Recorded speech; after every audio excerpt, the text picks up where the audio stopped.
Welcome to the Heather Pitty Podcast. This podcast is about going after the life that you're made for, not just surviving life, but actually thriving. So thanks for joining us. Let's jump in. Hello, Laura. So good to have you on my show. Man, it's fun to see your face. Great to be here. I had the privilege of meeting Laura at a retreat, which is why I wanted her to come on this show today to talk about what we're going to talk about, which is this idea of retreating. So, Laura, share a little bit about who you are, what you do, and even just how our paths intersected. Yeah. Well, thanks, Heather. It's such a fun thing to be on the show. I've just been excited all day and all night long. I kept waking up thinking about it. Yeah. So I am a mom of two young adult women. I'm married for, I think, something like 37 years. I'm really not that old, but I'm old enough to be married. Oh, you got married at 12. Yeah. And so I've forever been, I always say I've been married forever.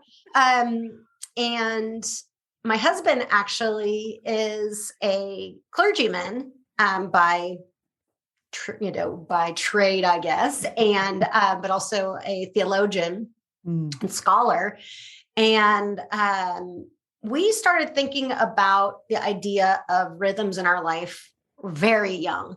We didn't practice rhythms probably in our 20s, but we thought a lot about it. Actually, he's a drummer as well. So rhythm is a major conversation in our house. Lots of drums. But really it was we waited 10 years to have kids. And so it was really, we were living in New York City.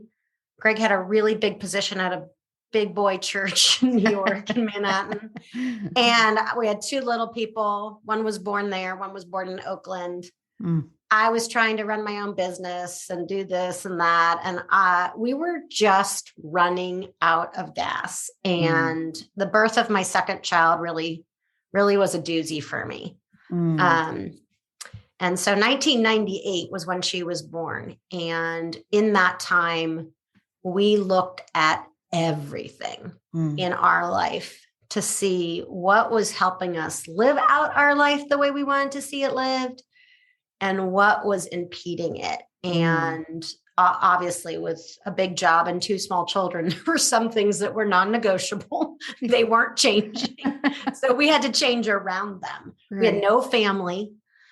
We had only people we created as support systems. We weren't rich. We didn't have a nanny full time that we could just run away for a few days at a time. I used to say my leash is very short. I think I could get away when they were little for about 36 hours. And I think I was rereading some of your book over the last week. And I think what is always fascinating to me about those early days with small children is I would afford myself the luxury, really, truly, of going away on business, going to see a client, maybe going to see my mom who was widowed recently and, go see her. But I was hard pressed to do it for myself. Yes. For just me. And I have to ask you this because I share that with you too. And I've had two young kids. They're older now. So we're starting to feel more of that space. Yeah. And I work with people all the time where they won't even give themselves a luxury of an hour. Right. So my question to you, because I'm always asking this, is why do you think we do that to ourselves? I have all sorts, it's so funny. I think we think we're too important and we think we're not important enough. So we think we're too important to leave because what would happen if the children didn't have whatever I bring that is so wonderful and unique, which turns out actually isn't that wonderful or that unique. It's actually quite replicable elsewhere. Especially when we're drained. I'm not sure we're quite the gift we think we are. Sure, they wouldn't have said that at that moment. And then we're also not important enough to honor with that time.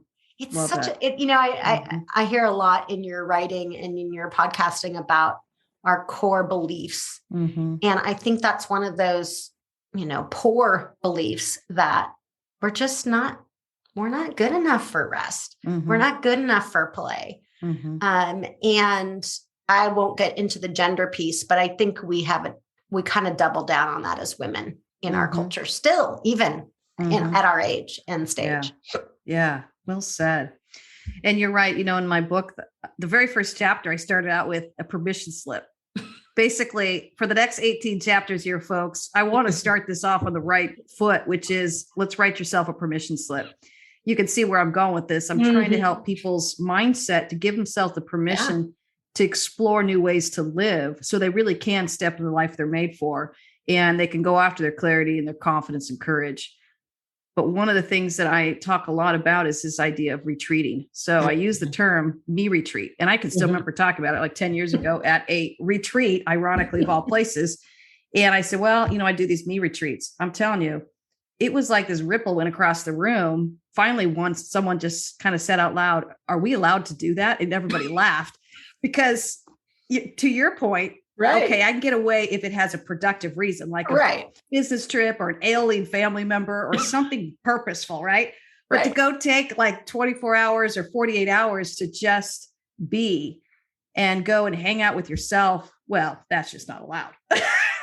You ask too much, Heather. And so it's this brand new concept where I began to realize, what is it about this culture and where we're at? And I don't know if it's more North America than any other place, but in my experience, we drive and push ourselves pretty hard over here. Why are we not giving ourselves the permission to retreat? And as you kind of explore that, I love your thoughts of it's both. It's both. We don't think we're allowed to, and we don't feel we deserve it. And we also feel the other end of the spectrum. Yeah. So I think as I want to talk with you today about this, you were the first one that came to my mind because we met at a retreat. Right. And I remember flying down to this retreat in Southern California. And I would say it was a we retreat where it was multiple, but the way it was run was very contemplative in nature. I felt like I got to pull away and hang out with me a little bit and think through some things. And that's where we got to meet and instantly knew we liked each other. We were kindred spirits, we could tell. Well, it's so funny.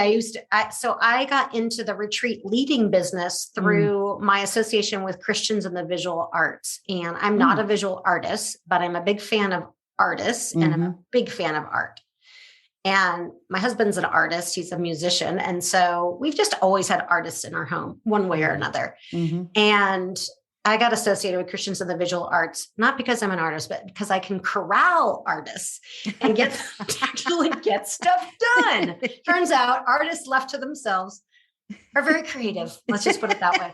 Yes. And so I got grafted in 1994, a long time ago, to help them out. Ended up being on the board of directors, blah, blah, blah. And so there was a group of people that was starting to muse about the fact that there are young women in the arts who, particularly, again, coming out of a faith-based orientation, that didn't feel that their call, their gifts, their skills were validated and didn't have the skills to step in and lead into that vocation.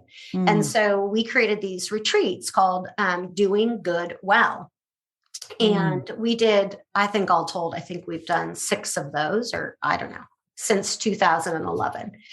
And one of my co-leaders, Kim Miller, and I mused, in retreat number 4 about, wouldn't it be cool if we did this for other kinds of leaders that weren't artists, but had the same dilemma that, again, it's the same sense of like, why aren't we feeling empowered to live out our leadership?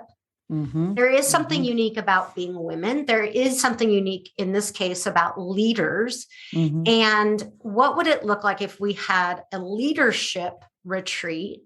But again, not about how to lead groups or things, but how from the inside out to start to formulate this conviction, this sense of internal belief that came out in psychological / spiritual wholeness, clarity and articulation of your giftedness. Back to your book, the clarity and the ability to articulate that clarity about who you are. And then a context in which you could somehow start to tease out, what would that look like if I really pushed into that and showed up whole and articulate about what my contribution was. Yes. And that's where we birthed these leading wholeheartedly retreats where we met. And I always joked, even from the very beginning, I think I still remember in 2011, we were in Texas for our first retreat. And I said, this is so ironic. I hate women's retreats. I'm actually not a fan of we treats, it turns out. I like to choose the people I'm with, and I have a certain type of woman that I like to hang out with. Yep. And fortunately, for the Leading Wholeheartedly retreats, Kim Miller and I decided there's no shame in choosing the people that are there. So we vetted y'all pretty carefully. Lucky me. I made the list. I don't know how.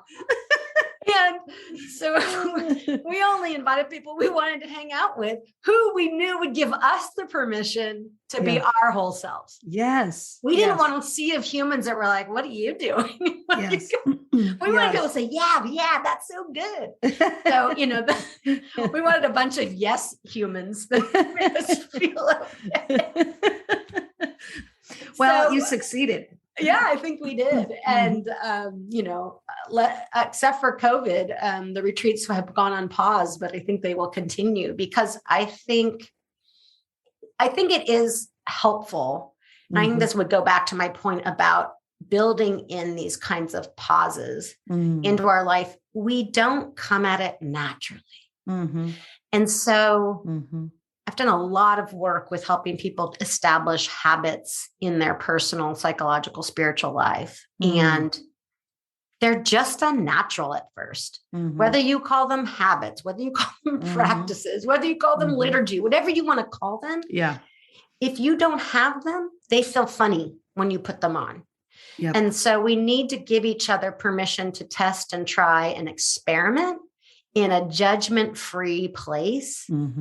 So that we can start to build some practices that work for us in our stage, in our personality, whatever that context piece is, because it's very context specific. And you talk about that when you're talking about, survival, and I love the word thrival. Yeah. I just made it up. I love made up words. I like, oh yeah, this is my book when we talk about thrival. Yeah. My editor pushed back on that and I was like, yeah, I got it. I got a PhD for something. Yeah, I can make up words. I speak some German, and I love German because you can make up words to your heart's content. I love it. Well, I guess that's what I want to ask you about, and I want to share this with our listeners. What do you see the benefits of? And, I think there's two components here. I'd love for you to talk to both. The me retreat, where it's just Laura going off with Laura. Yeah. And then the we retreat, we're really being selective and hand choosing who you want to take that pause with. It's not a time to, quote, care for anybody or minister to anyone or take care of anyone else's stuff. It's like, I want to bring a collective group of thought leaders in a room that are all working out their issues and working out their thoughts and working out their vision to step into their life. So I think I just want to ask you to speak to a little bit of this idea of retreating and share with our listeners what that looks like for you to do it on your own and what that looks like to do it in community well. Yeah. Well, sometimes, again, I think sometimes we're not motivated by what sounds positive, but what feels negative. So I promised you this before the podcast. So I am going to do just a little bit of a reading from a book that we're all very familiar with, The Cat in the Hat. Love it. Because this answers the question is, what happens if I don't do it? Yeah. Which to me sometimes is the itch that needs to be scratched. You don't, and I'm in a transition right now from a very full-time work in social services to going back on my own. And the question that I've asked over the last 6 months as I was preparing for this transition was, I'm unclear how I show up in a room.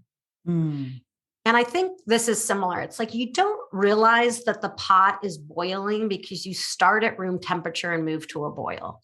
And I think stress is that way too. You don't realize how strung out you are. So listen to Dr. Seuss. And this is well into the story. And you might remember that the cat shows up with these two kids who are stuck in the house all day because it's raining. Yep. And their parents have all sorts of, admonition not to get into trouble. Right. So at this point, the cat is basically showing off and doing some form of a fancy dance. And here he goes. He's in full force now. He's like Heather Penny on caffeine. He says, look at me, look at me, look at me now. It is fun to have fun, but you have to know how.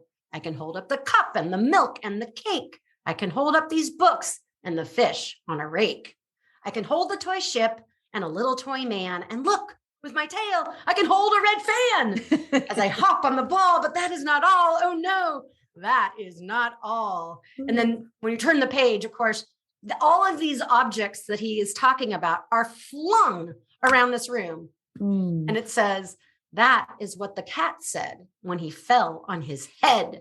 He came down with a bump from up there on the ball. And Sally and I, we saw all the things fall. And, I just love that image. It's like, I got this. I so got this. You're dancing around and you're adding one more thing. And you're like, oh, I so got this. And I used to always say about having small children and working, it really works until it doesn't work.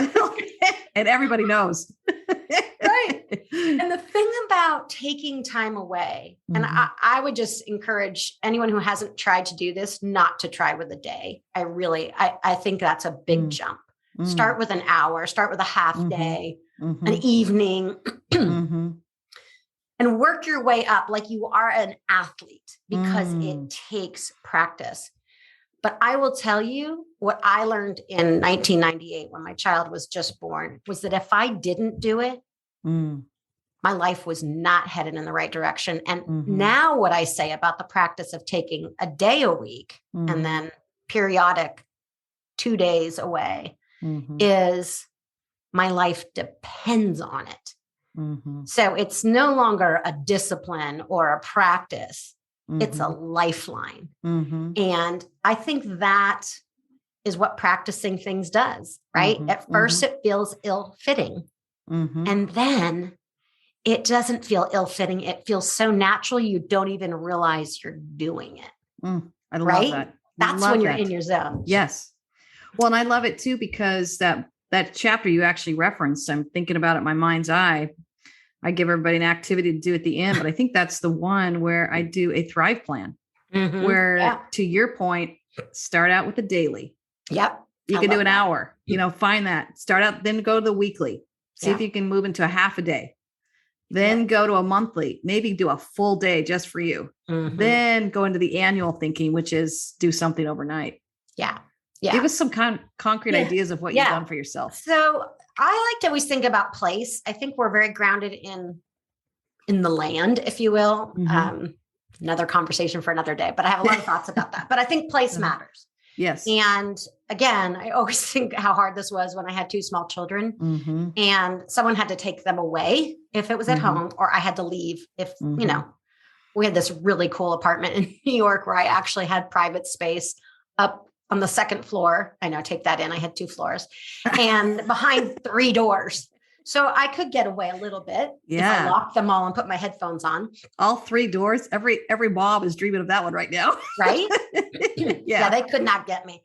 And so finding that place, again, whether that's for an hour or whether that's for 2 days, and pick one of your favorite places. I'm sure you have these, but I do. I'm a Northern California girl. Lake Tahoe is one of my places.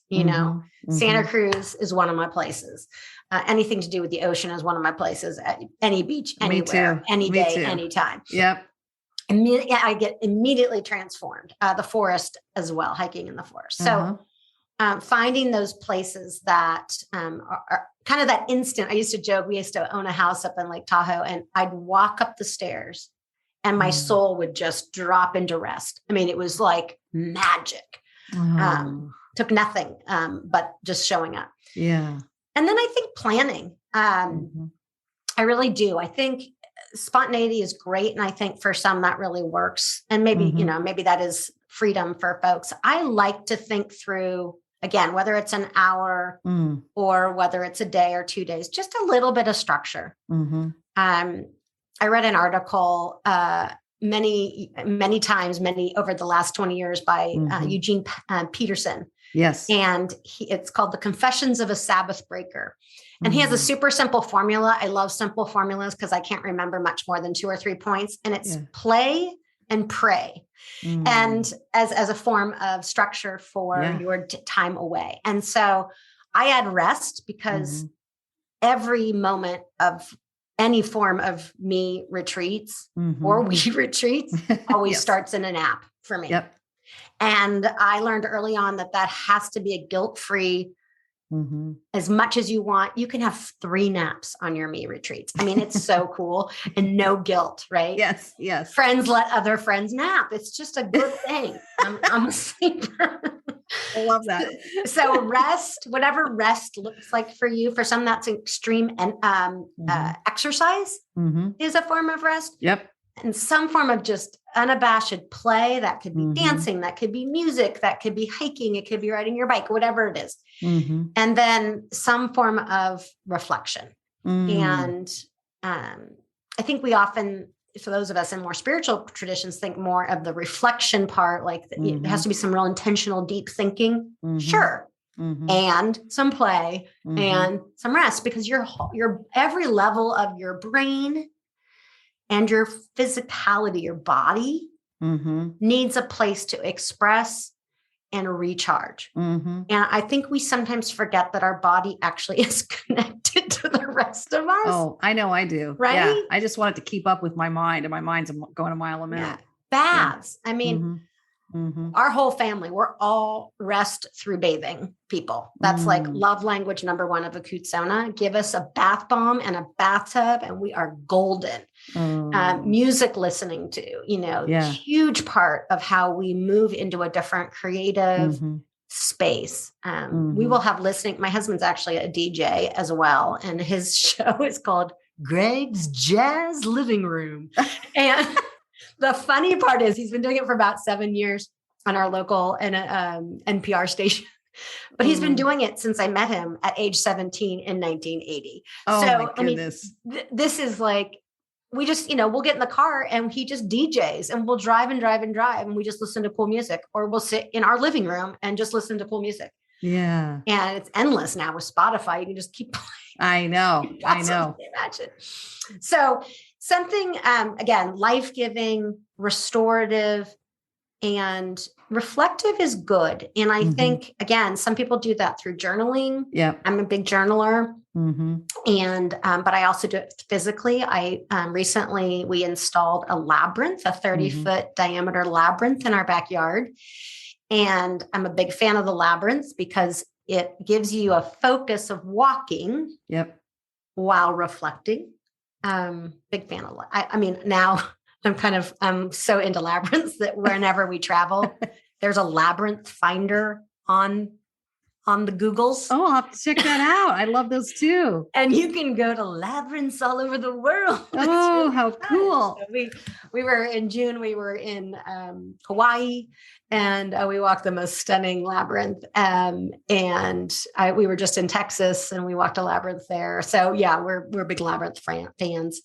And then, favorite people, bring a friend. I mean, this is not a journey. Any part of our journey is not designed to do it alone. And your spouse is awesome. And I have a great spouse and I have great kids, but I got some really deep soul friends too, to walk those times with. Well, it's making me think of a May retreat I had a couple of years back. And I think I'm going to go schedule again, to be honest. You got me all inspired, Laura, because I think it's been a while, but it was over in Napa. And to your point, I'm a naturalist as well. So I had a little bit of the oceans. It was right near, there was an inlet ocean that came right into Napa, if you can picture that. Yeah. So I found that water piece, which I love. And then I found the vineyards, of course, and then the food in Napa. So I'm a foodie. I had it all. All my love languages. Yes. And I remember this beautiful hotel that I just had to get away. And I think back at that season, I was exhausted. And I remember going to the retreat, my me retreat, going, I don't even really want to spend time with me because I don't feel that exciting. I feel grumpy. I think my husband finally planned it for me, saying, you're way overdue. And we're all feeling the strain of you being overdue. And I remember going to it. And I remember I'm a reader too. So I brought like 5 or 6 books and journal and everything. But I'm telling you, I walked in, dropped on the bed, fell asleep, woke up, went and found his gorgeous, yummy restaurant, enjoyed the whole thing. And I remember coming back thinking, okay, I'm going to write. I had no desire to do any of it because the only one rule I have on me retreats is do whatever feels so free. Yes. And you know what? I did that evening, which I've never done, I don't think since. I just got lost in music videos. I mean, I think I was 16 the last time I did that. Yeah, right. But I loved it. I discovered all these new artists. absolutely enjoyed it. And I know the power of the right side of the brain and having the visuals and having the music, and I could feel myself getting restored. The next day I got up and was able to go and enjoy the nature, did very little journaling or reading, but just letting myself have unscheduled time to say, now what? Now what? Well, and I think, I mean, I know you mentioned on your podcast often that a lot of your listeners are slightly into achieving. Yeah. And so the no to-do list as your only rule is really, really critical. And honestly, I think it is, if you'll indulge me in one more reading, I have another really great reading, because I think it's so easy to convince ourselves that we can't afford to leave. Yeah. Which is that false belief that we live with that keeps us trapped. Yeah. Yeah. Give us another reading. Yeah. It's a short reading from one of my favorite desert island books. It's called Sabbath. It's by a guy named Wayne Muller. And they're just little vignettes, and he has these incredible reflections. He was also a social worker. So he's got all these, and he's very eclectic in his religious experience. So he draws from all sorts of traditions. But obviously the concept of Sabbath is something that's deeply rooted in our Jewish tradition. And so he really, really just nails this. And I always think about it as I lived in the Upper West Side in New York when we lived there, and it was a very Jewish area. And I still remember when my daughter was turning 3, my first daughter, I ordered a cake. Well, her birthday's in December, which means sunset is very early. And it was a Jewish bakery. And I slid in there as the sun was just dipping behind the horizon. And that little chain link was coming down. Yeah. And I missed it. Oh. And so that's the context of how serious this is. Yeah. So Wayne writes, the old wise Sabbath says, stop now. As the sun touches the horizon, take the hand off the plow, put down the phone, let the pen rest on the paper, turn off the computer, leave the mop in the bucket and the car in the drive. There is no room for negotiation, no time to be seduced by the urgency of our responsibilities. We stop because there are forces larger than we that take care of the universe. And while our efforts are important, necessary, and useful, they are not, nor are we, indispensable. The galaxy will somehow manage without us for this hour, this day. And so we are invited, nay, commanded, to relax and enjoy our relative unimportance, our humble place at the table in a very large world. The deep wisdom embedded in creation will take care of things for a while. That is permission granted, right? Yeah. I wish I would have known that. I would have put that in the first part of my book with permission slip. Right? Yeah. I've read that 1,000 times, if not more. I just hand off the plow. It's okay. It's not going to be done. Yeah. Those of us who are achievers, I've never once lived a day of my life without a to-do list that has unfinished items, ever. Yeah. I hope until the day I die, I still have a list of things I want to do for me, for others, for the world. I want to live that way. I want to be passionate about that. But I also want to understand that when I walk away, it's going to be okay. If you'll indulge me, one personal story. So I just left a very big job running a nonprofit that focused on caring for the homeless. To say that the job was all encompassing was just ever so slightly understated. I was there for 6.5 years and was able to pass the baton to one of my coworkers to lead. And this morning, I got a call from a really good friend, but also a key donor for the organization. And she said, I just have to tell you. And she'd known my successor, she's been in the mix as well for a while. She's like, I had no idea. And she said she sat down yesterday with Amber, is her name, and a gal which my friend Ann wanted to introduce Amber to. And she said, just endless things about Amber. She was winsome. She was personal. She was competent. She had a command of all the issues. She was generous with her time and her energy. And I just thought, I have a choice, which fortunately was a very insignificant one for me. I can say, oh, I guess I wasn't good enough, or I guess I'm not needed anymore. Or I'm I replaceable. Can I get, I cannot wipe the smile off my face because I knew in passing it on that I had done my part. I'm not old enough or rich enough to retire. But I knew it was my time to step aside so that Amber could step in. And I just get every day, I mean, literally every day since December 31st, I've had an affirmation as to exactly why I needed to do that. But I had to know, and I learned it on my mead retreats and on my days of Sabbath. I knew, and I know that I am relatively insignificant in all the best of ways. Yes. All the best of ways. Well, yeah, in all the best of ways. I love that even phrase. I wrote it down. Forces larger than we. I think when we don't do Sabbath, we start buying into this belief that we're pretty much it. We get this God complex. I think this is at least what I do. I'll speak for myself. And I do think I'm indispensable. I do think the world is probably going to stop spinning if I take 24 hours off. And the arrogance behind that really makes me kind of have a come to Jesus moment and saying, wait a minute, this is not who I am. And my act of staying busy 24/7 is only feeding an erroneous thought process that I don't want to feed. I want to remember that I am dispensable. I do have an expiration date, and my job is to show up fully present, not to try and carry the weight of the world on my shoulders. And I too, that last retreat I was just referencing, I did nothing spectacular. In fact, it's for all my achievers, because I'm a fellow one, I felt a little guilty. I didn't have any big vision plan. I had no big course correction. I had no big epiphany that I could sit there and share with everybody the value of me retreat. What I did find, and I found it still lingers with me, and I want to say it was been at least 3 years ago, is this awareness of I get to stop. And out of that, it almost becomes a catalyst for growing a new level of clarity that you could not get to if you had not pulled over and just said, I need to regroup. And part of even when I work with people, and again, I work with all these achievers, and I kind of laugh because it's been quite a while now, almost 13 years of working and coaching. I'll get these people that are like, okay, here's my issue. Hurry up and fix it, and hurry up, get me back on the road. Or what I think of as get me back on the hamster wheel. It's like a drive-by in a marathon. They just grab the bottle and keep running. It's like, no, this is actually a rest stop. Yeah. And they always get mad at me. Like, what are you making me rest for? What is that going to do?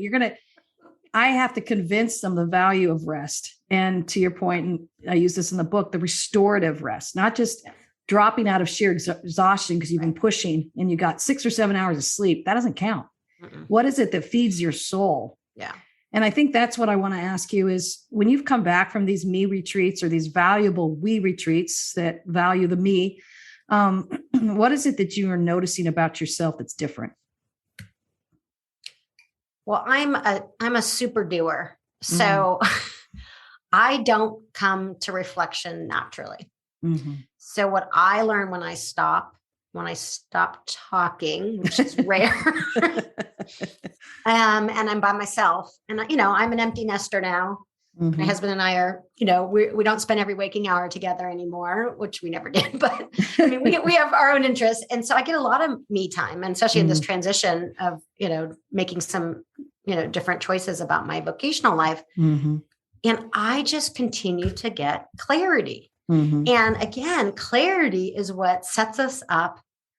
Particularly, I'm feeling a little older. I'm 58 years old. So I'm thinking, okay, I want to be deliberate and intentional about how I show up, what I contribute, who I encourage, try hard not to discourage or derail others. And it's in that time of stopping that I say, I come up with, I renew my commitments to my belief statements, my mantras, my, my self-talk. Yes. I identify the self-talk that's not helpful and say, hey, nice to see you. I don't think you're serving me anymore. You can take a hike. Right. Yeah. And how long I've been living with you. Yeah. But I acknowledge it. And I find that, again, just slowing so dramatically down in the last 6 weeks is just like, oh, I noticed little things. I noticed the jaw tightening. I noticed the heart racing and think, what's stressing me out? Because actually there's nothing here anymore. Yeah. People aren't talking about me in the press anymore. They're not telling me that I'm, in it for the money and all these horrible misrepresentations of why I showed up every day. So, but I'm paying attention. And I think that's what putting space, and I think it has to be regular. I really do. I do too. I think that the Jewish notion of a Sabbath every seventh day is no mistake. And again, I think longer times are good, but I don't think we can store up for a one day a year kind of thing. Yep. There has to be a regular daily and weekly practice that reminds us of our relative importance and focuses us. I just get, I'm like, blah, blah, I'm just all over. Ooh, as I hurt my wall. I'm just all over the place. Yeah. And so focus is, I think, the greatest fruit. And again, it can happen in 30 minutes. Yes. It can, if you have the habit of coming and I do like a little bit of a, what's going well, what am I struggling with? Where would I imagine I'd like to be? Thing that I do that every week as part of my weekly practice. And sometimes it's really deep and real. And other times it's kind of like I just write bullets in my journal and that's the end. And it's not any deeper, but I do it every week just to show up to myself. I also think the more you want to make an impact in life, this is something I had to reconcile. It's almost like the cost of success. As my world grew, my practice grew, my influence grew, even just writing the book, I would be naive to say, I could get away with how I used to do my life 10 years ago. Yeah. That was a kind of a moment of clarity for me that said, you've got a lot coming at you every day. I've got a full client load. I've, with the book and speaking and doing other things, I realized you can't get away with 10 minutes here and there. I literally wake up and bad diet. It's a bad diet. And so for me, I've reconciled this and now it's just like water to a thirsty soul. But every morning I have to start it with some kind of food for my soul. Yep. And like I said, I used to go with 10 or 15 minutes. I just can't anymore. It's anywhere from 1 to 2 hours. And when I say that, some people go, oh my gosh, I don't have 1 to 2 hours in the morning. I go, it's amazing what you make time for when you recognize that it makes you a better human. Yeah. You have more peace, more joy, more clarity. And I also realize I'm kind of dangerous without it. With the work that I'm doing, I don't want to step into client calls or conversations or even conflict that we're dealing with without my own kind of personal clarity of saying, here's what I want to bring. Yep. And there's, going back over to We Retreats. I just had one this last weekend for my own leadership team. And I saw that. I know we had fun. Something I do with every retreat is this practice of what are we going to invite in and what are we going to reject? Yeah. And so we just everyone takes a minute, whether it's a corporate retreat, whether it's a faith-based retreat, it doesn't matter to me. I believe every human has the power to bring energy and they get to decide what that energy gets to be. Yep. And so I'm like, let's just name it. What are we rejecting? Confusion, jealousy, chaos, whatever it is. What are we inviting in? Peace, joy, clarity, wisdom, discernment. And everybody has anywhere from 3 to 5 things they're shutting down or inviting in. Yeah. And I say it out loud. Good. We put it on a big whiteboard and it's something we constantly look at and you can feel the shift in the room. And I made a mistake this last retreat where I didn't do it the first day. I always do it the first day. And I was like, it's my old leadership team. We all know each other. Let's just jump in. I could feel stuff that I didn't want in that room. And honestly, probably most of it came from me. Like, oh my gosh, I believe in this company and I don't know what I'm doing half the time. It's kind of what I start feeling. And then I go, oh my gosh, Heather, let's just regroup here. So the next day we woke up and we just had what I thought was going to be about 5 minutes. It turned out to be almost an hour where we needed to voice the fears, some of the uncertainty, some of the things we were trying to reach for, even some of the misunderstandings that we thought we were picking up on that weren't there. And it was just such a sacred time for us to all come together and talk about what we really needed to talk about. And I thought, oh my goodness, what would have happened if I just plowed through another day, because I felt the urgency of getting through that checklist or to-do list. And so it was a form of pulling back, a form of Sabbath, a form of rest to just, hey, let's stop and regroup here. And let's talk about what we really need to talk about and recognize what we want to invite in and what we want to reject. Well, I think your work with a team is really dependent on some of these same rhythms, don't you think? I mean, totally. That's what just made me think when you're talking about that. It's like, and a team cannot be productive when that's stuff, that clarity, that murkiness of all that chatter is just alive in one or two of the people in the team. And it just changes everything. So, again, you have to build that practice of being able to name those things on a pretty regular basis, because they just keep showing up. It turns out we're all 7th grade girls, always. Yes. Well, things like the pandemic. 7th grade. Things like the pandemic don't help too. They add the added stress. Oh, yeah. Even as you were talking, I was remembering you were right in the thick of the Paradise Fires. Right. Yeah, I have that at the top of my page. Yeah, not to mention the campfire and COVID. Yeah, it's just been a crazy few years around here. Yeah.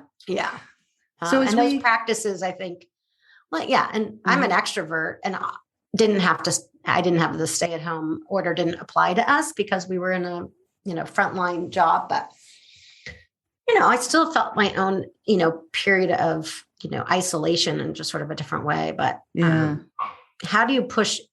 And again, I'm pretty adaptable. I've got a lot of adaptability skills, but I think for people who needed things to go a certain way, again, I think this time of deliberate reflection on how that was then affecting them. Again, we're just as a culture not super reflective. Ultimately, we complain super well. We point fingers really well. I've been spending a lot of time in your is it cant magnets? Is that what you call it? Oh yeah, the cant magnets. Yes. Oh man, and they're just everywhere. It's like it's like they're the disease of our day, and they're horrid and they are unproductive. But it's really easy to start picking them up. And again, without personal reflection or team reflection, those things are sneaking in. Yes. Yes. We are going to go down that right along with everybody else. Yeah. It's a slippery slope. But the good news with this, and I always tell people that as effective as we can get at spiraling down, we can get equally effective at spiraling up. 100%. And so it to your point earlier, it just takes these daily practices. How do we influence our clarity and our confidence and our courage? And I think one of the most exciting things about telling people is you actually can grow it. Most people don't even realize it. They kind of feel like they just inherited whatever clarity, confidence, or courage. They're kind of stuck with it. When I talk to them about this idea of cultivating it, it all starts with, let's just pull over a little bit. You can pull over with me for once a week, then take the whole week and keep focusing on that, then come back and pull over again with me. But it's beginning the process of a whole new way of thinking. It is. So that we can pull over our car and actually pull out a map and figure out where we want to go and who we want to become. Yep. One of the things that I was thinking about too, and again, remembered particularly when I had little people, you were just talking about going to Napa and this, I think some people feel like financially they can't afford a babysitter to watch the kids, or they can't afford to go to a hotel. And this is when I always say to people, okay, it's time to get super scrappy. Yep. And ask for help. Yes. And I think, again, we achievers, totally in concept, I can ask for help, but I never do it because that would show weakness or all the things that block us from asking for help. But I think that, again, this is where community is such a critical part to this. And again, different phases of our life, like when you have little kids, you might just have to do a trade, or you have to do, we used to call it, in our family had two guys, sometimes side by side. Greg and I do the same thing together. Sometimes two guy was, one guy sits on the couch and one guy does everything. And we have all sorts of variations on two guys. Anyway, but sometimes we just have to say, it's a tapping out, whatever you want to call it. It's okay to say, hey, I'll watch your kids. I can't do it for all day because that's too, I could never watch someone else's kids all day. Yeah, 2 was plenty for me, but I could do 2 hours. Yep. So that you could go take a walk, or, or whatever it was. Find ways to do that. I rented grandparents because ours weren't around. So I made friends with older people who weren't working so that they could come and, and do an occasional, we never had an overnight ever in our life in New York, but to find ways to get that. And even now, I think, scheduling it in. It's really easy to say, we're trying to reschedule our we retreat with Catherine and you and I. And it's like, we just have to pick that day. And then that is what we're doing on that day. Yep. And just like we would plan a vacation with family and friends, or again, back to that, we do it for business trips all the time. And we do it with family trips, but why are we so reticent? And then it doesn't move. It doesn't get bumped unless COVID, of course. That's okay. I have to speak to that, Scrappy. I love that you brought that up because I've been in places and seasons of my life where I didn't have two nickels to rub together. So I had to get super scrappy. And I'm going to use that term because I see too many people use that as an excuse of I don't have the money. If money's the only thing stopping us, that's a dangerous standard to have, in my opinion. It is. You don't have to spend money to get a little me retreat. And I'm with you. Even when the kids were little, I had friends in my life who valued this and we were able to swap. Yeah. I was able to swap with them and bring in a babysitter. So I got 4 hours. You know what I mean? Right. I couldn't afford a babysitter for 4 hours, but I could afford it for 2. And then my friend could share the babysitter. Or share the babysitter. We did that as well. So we got super scrappy and had a community around me that knew the strains of what we were all living in and wanted to support one another and not feel threatened or feel jealous if the other one got it. And I love that you brought that up. And it makes me think of one mom I worked with who she could not do it. And finally, literally, it was like a negotiating conversation where finally she goes, okay, Heather, I can do 1 minute 3 times a day. Yeah, that's what we got down to. And I said, I'll take it. Okay. I'll take whatever we can do. So I coached around, what are you going to do with that 1 minute? But to your point earlier, that's where she had to start. Yeah, no. And then 2 months later, she's going on a weekend trip with some girlfriends for 3 days. Yeah, she got into it. But that's where she had to start. And to your point, it's like, I don't care where you start somewhere. And so for her, it was 3 minutes a day, 3 times a day. And she put it on her phone. And once it pushed to her phone, it was just basically a 1 minute pause. Yeah. Just pausing and regrouping and doing whatever she needed to do. Yeah. So how we start and where we start is so critical. And I guess that's where, as we wrap up, I want you to leave some kind of encouragement to our listeners. Yeah. What would you want to say to them? My experience with doing this, again, whether that's daily, weekly, monthly, or annually, to me, it has saved my life. And even just today, thinking about this transition that I've gone through, ultimately, the ability to do it is based on this rhythm. And knowing who you are, knowing what you need, being okay with getting it, allows you to be your best version of yourself in the world and the people around you. And again, as an extreme extrovert who loves to do stuff, I get myself into all sorts of messes left on my own. So this has saved me from a lot of those messes. I still get in some, but I just find sheer delight. And I love the fact that I can turn off so easily now and enjoy whether again, it's 30 minutes or 5 days. I'm going to Laguna Beach on Tuesday with some friends for her 50th. And I mean, all I can think of is sunshine and beaches. And I have no worry about the things I'm not doing. Yeah. It's just, and that took practice. So I could delight in the rest and the reflection and the play. So it was worth it. So worth it. Oh, well, thank you, Laura. Thank you so much. And I am looking forward to getting our We Retreat back on the calendar. All right. Let's throw some dates at each other this week. I'm thinking that. All right. Well, all the best to you guys. And I hope you've enjoyed just our time. It's just been a pleasure talking with you, Laura. Super fun. Thanks, Heather. You're welcome. Good luck with all of this. It's so fantastic. Thank you, my friend. Thanks for endorsing my book, too. Of course. Take care, everyone. Thanks for listening. And please drop a review. It really helps us out wherever you're listening from. And if you want to find out more about your clarity, your confidence, and your courage, go ahead and get my book. And you can find it at heatherpenny.com. Cheering you all on.